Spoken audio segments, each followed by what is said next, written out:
Hey guys, welcome back. It's Sarah or SACHEU or Sarah Chung. By now, everyone and their moms probably talked your ear off about the importance of wearing sunscreen, especially me. It's your first line of defense against things like photo aging, wrinkles, fine lines, sagging of the skin, acne inflammation, rosacea, and most importantly, skin cancer, including melanoma. I think most people know that it's very important to wear sunscreen, but the issue is it's very hard to make sunscreen look pretty, especially if you're someone who wears makeup all the time like me. In order to compromise, a lot of sunscreens have a white cast, and especially if you are darker skinned and if you're actually wearing the recommended amount, a lot of sunscreens really don't look that great. On top of that, you also need to reapply, and even though there are more and more products for reapplication, they're really not perfect, and I feel like because of this issue, so many people just don't wear enough sunscreen. And as someone who loves makeup and also cares a lot about sun protection, so today the challenge is to do a routine or a look that incorporates sun protection as well as a cute, flawless everyday beat. So I'm going to show you guys 3 ways you can incorporate SPF into your routine, as well as the most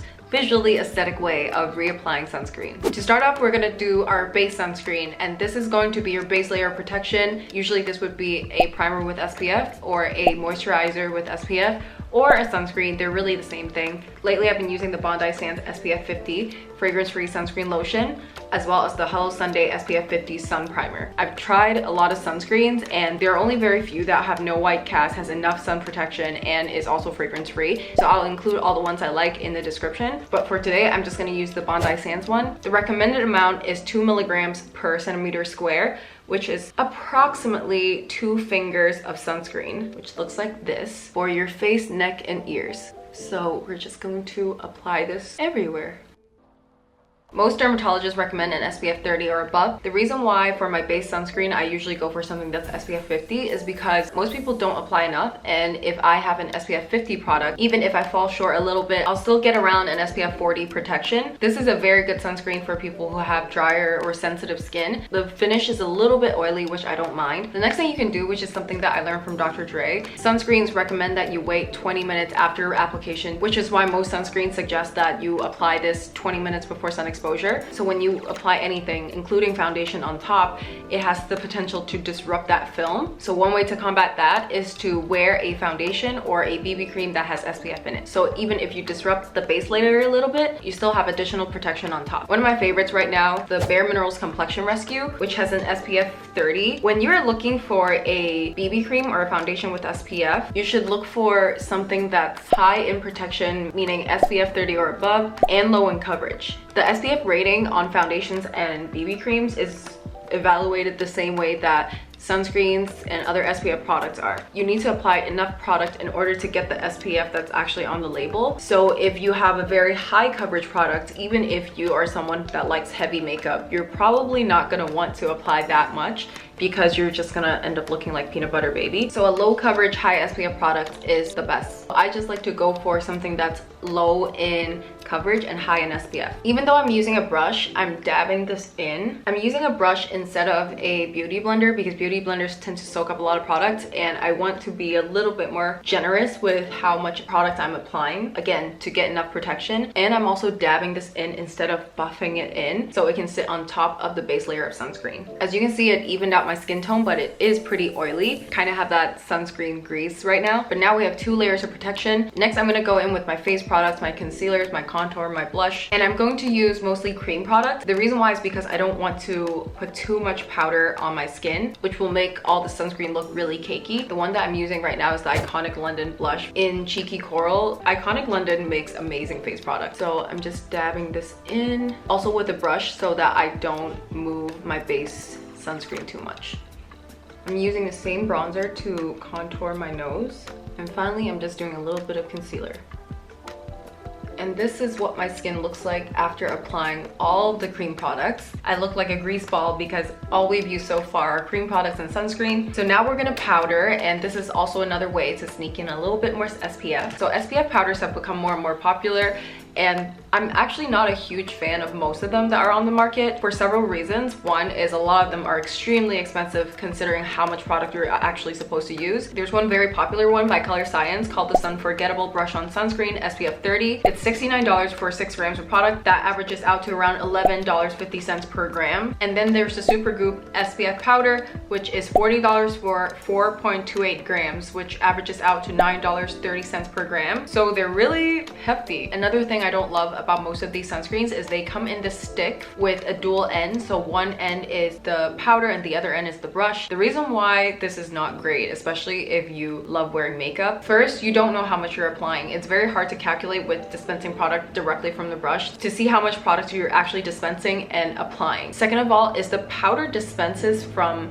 the base of the brush. Because there isn't enough product in the tip of the brush, what ends up happening is a lot of the bristles comes into direct contact with all the creams and liquids you already applied, which creates streaks and drags your liquid and cream makeup around. So one SPF powder that I recently found that I actually love is the Unscented Larkly Sun Care SPF Powder. This is SPF 30 and this costs $17 for 6 grams of product, averaging out to $2.8 per gram. I only got the refill because this is exactly how I want my SPF powder. Kind of like the packaging of a setting powder, and I just use this with a setting brush that I like. Pick up a little bit product in the tip, dust off the rest, and just use it as a setting powder. And then I just apply a thin layer all over. Another issue with SPF powders is there are way too few options for people who have darker skin. From what I've found, Larkly only has one shade. Most of these powder sunscreens also have mineral ingredients. It usually isn't the most mattifying, but it does a good job of setting your makeup. As you can see, I'm still doing the dabbing motion and setting it like that instead of brushing it. So that took away some of the shine, but definitely not all of it. So what you can do is just go back in with your favorite setting powder. This can sit on top of the SPF powder. Try to find something that's mattifying that can hold all the cream products underneath in place. I like to use the RCMA No Color Setting Powder. I want my skin to be matte. And this is the entire base makeup routine. I hit about 3 layers of sunscreen in here and it still looks like a regular foundation routine. Now I'm gonna quickly do my brows and lips and I'll be right back. And this is the final look.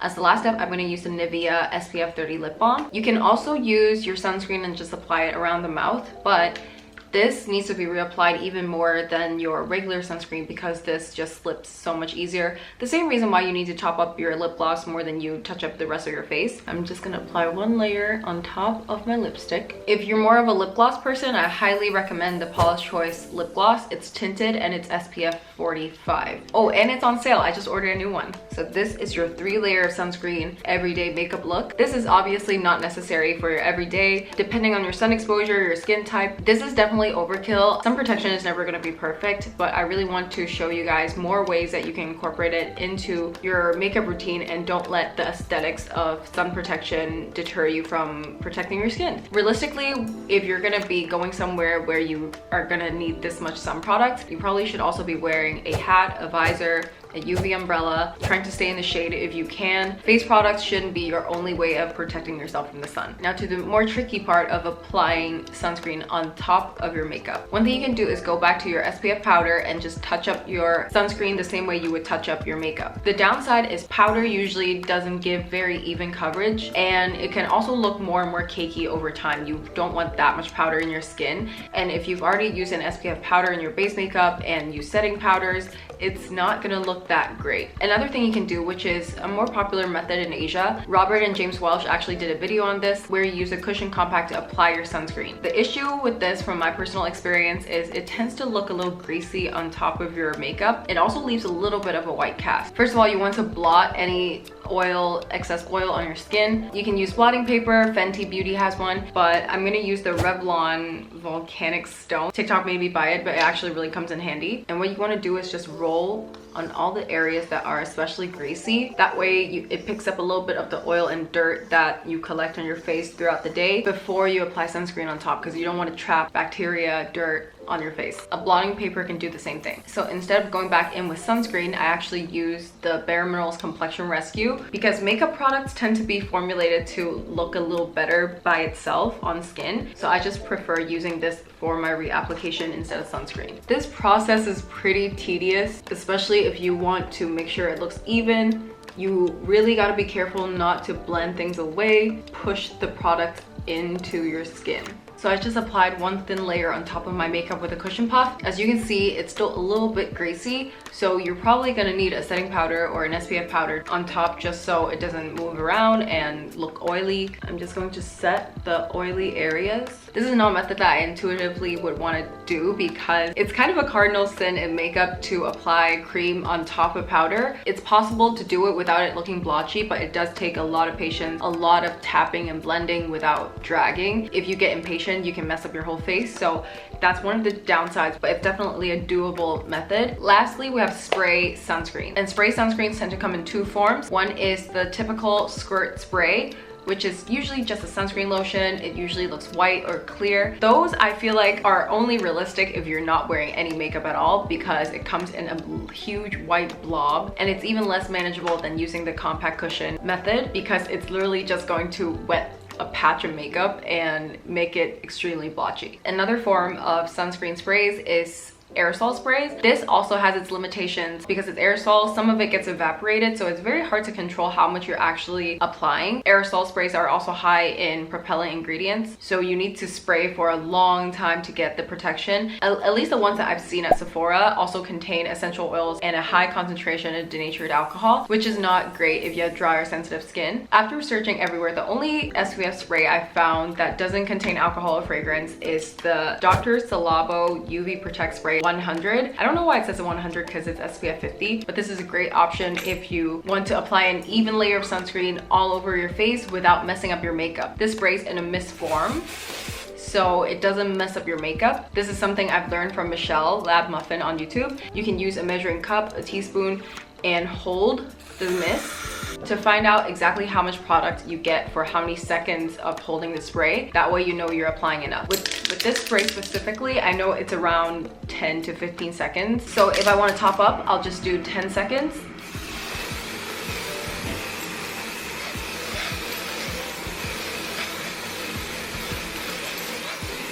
And my makeup looks exactly the same. I also held my breath the whole time because this is not great to inhale, but for sun protection, it does the job. And that is it. I hope you guys found this video helpful. If you have any SPF makeup product or SPF reapplication product that you really like that I haven't mentioned, please let me know. Even though this is a lot of layers of SPF, just remember that face products shouldn't be your only line of defense against the sun, especially if you're gonna be out all day in the sun. Sun protective clothing, sunglasses, hats, visors, UV umbrellas are all gonna help protect your skin from the sun. Thank you guys again for watching, and I'll see you next week.